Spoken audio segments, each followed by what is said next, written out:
ओम शांति।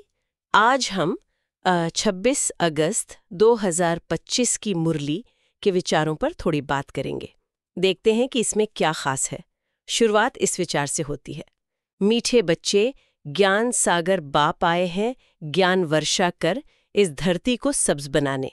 अभी स्वर्ग की स्थापना हो रही है, उसमें चलने के लिए दैवी संप्रदाय का बनना है।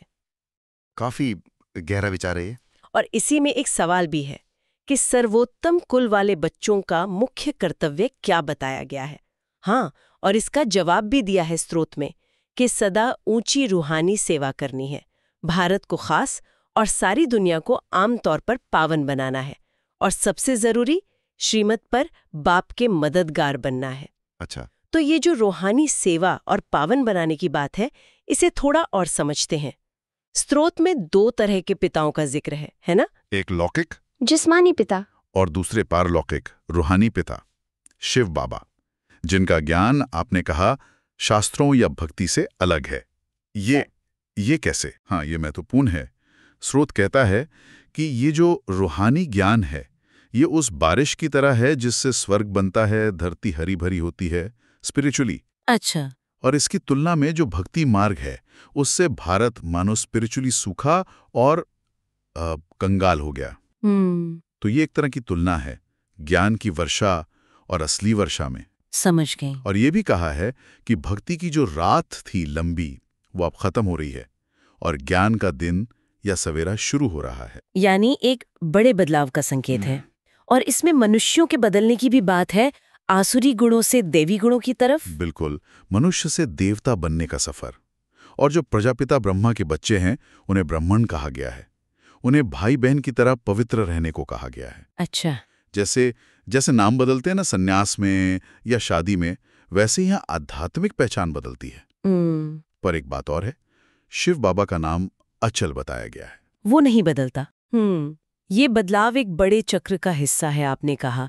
क्या स्रोत इस चक्र के बारे में और बताता है? हाँ, वो बताता है कि ज्ञान सागर बाप एक मुख्य धर्म की स्थापना करने आए हैं, आदि सनातन देवी देवता धर्म। अच्छा। और बाकी जो अनेक धर्म हैं, उनका विनाश। ये सब कुछ एक ड्रामा के अनुसार पहले से ही तय है। ड्रामा मतलब सब कुछ स्क्रिप्टेड है। हाँ, एक तरह से। और स्रोत में एक महाभारी लड़ाई का भी जिक्र है, जिसके बाद ही कहते हैं कि दुनिया में शांति आएगी और स्वर्ग के दरवाजे खुलेंगे। ओहो, तो ये तो काफी बड़ी उथल-पुथल की बात है।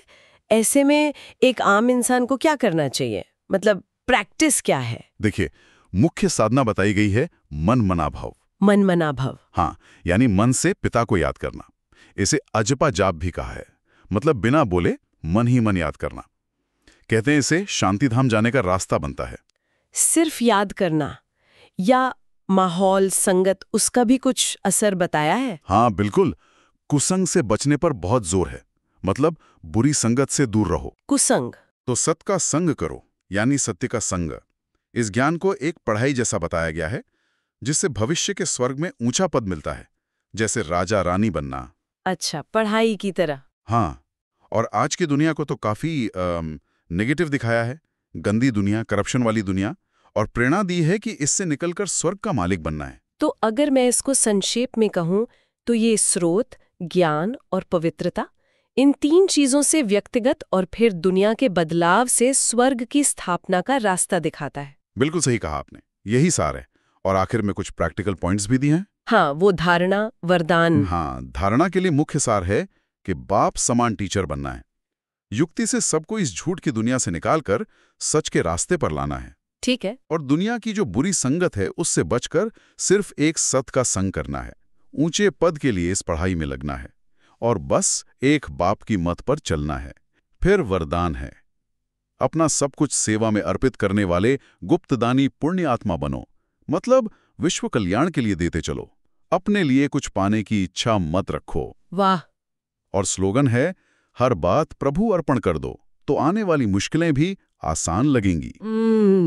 और कुछ अव्यक्त इशारे भी हैं, जैसे सहज योगी बनना है तो परमात्मा के प्यार को अनुभव करो। दिल जब प्यार से भरा होगा तो कहीं और लगाव नहीं होगा। और बाप से सच्चे प्यार की निशानी है उनके जैसा बनना, कर्मातीत बनना। ओम शांति।